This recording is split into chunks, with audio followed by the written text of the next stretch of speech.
যেতিয়া ৰাতিপুৱা গম পোৱা গ'ল তেতিয়া আমি যিগৰাকী লেডি খুন্দা মাৰিছিল নন্দিনী কাশ্যপ তেখেতক থানালৈ অহা হ'ল।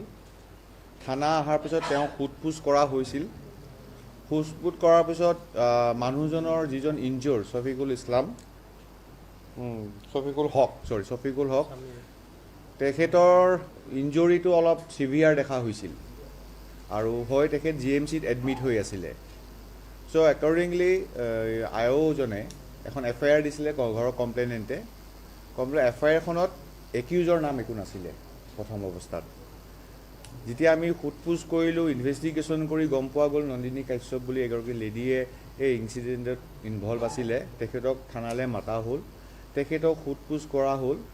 সোধপোছ কৰি তেওঁক আমি যাবলৈ দিয়া হৈছিলে PR বণ্ডত আৰু এখন নটিচ ইছ্যু কৰা হৈছিল যে যেতিয়াই তেখেতক মাতা হয় তেতিয়াই তেখেতক থানালৈ আহে।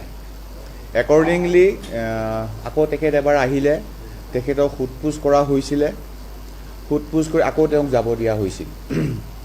যোৱাকালি সন্ধিয়া 6টা বজাত যিজন ইনজৰ্ড ভিক্টিম আছিল তেখেত সৰ্বগামী হয়।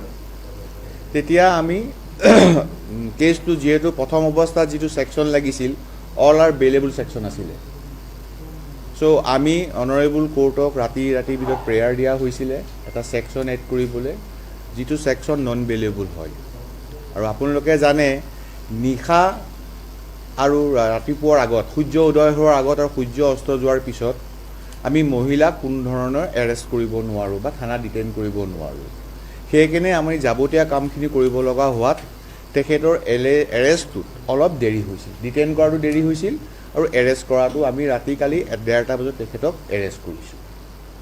আৰু এতিয়া আমি তেখেতক অনাৰেবল কোৰ্টত প্ৰডিউচ কৰিম। গোটেই মেটাৰটো এতিয়া কোৰ্টৰ অধীনত থাকিব। ইনিচিয়েল অৱস্থাত ছেকশ্যন হৈছিলে, কেছ নম্বৰ হৈছিল 630, দিছপুৰ PS কেছ নম্বৰ 630/2025।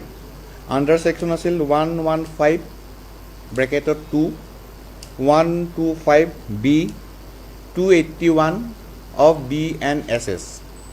পিছত যোৱাকালি আমি এড অন ছেকশ্যন কৰিছোঁ 105 of BNS, যিটো কালপিবল homicide নট এমাউণ্টিং টু মাৰ্ডাৰ। সেইটো আমি এটা দুৰ্ঘটনা সংঘটিত হোৱাৰ পিছত তেওঁক নিশ্চয় মেডিকেল চেকআপ কৰাটো জৰুৰী আছিলে। চাওক, এই সংক্ৰান্তে এটা মই ক্লিয়াৰেঞ্চ দিছোঁ আপোনালোকক, being a DCP traffic police commissionerate Guwahati. এক্সিডেণ্টৰ সংক্ৰান্তে ৰাতি আমি কোনো ধৰণৰ গুৱাহাটী ট্ৰেফিক পুলিচে কোনো ধৰণৰ খবৰ পোৱা নাছিলে। চাওক, মই কোৱা কথাটো মই কৈছোঁ, অন কেমেৰা কৈছোঁ যে গুৱাহাটী ট্ৰেফিক পুলিচে ৰাতি নিশা ভাগত কোনো ধৰণৰ আমি ইনফৰ্মেশ্যন পোৱা নাছিলোঁ।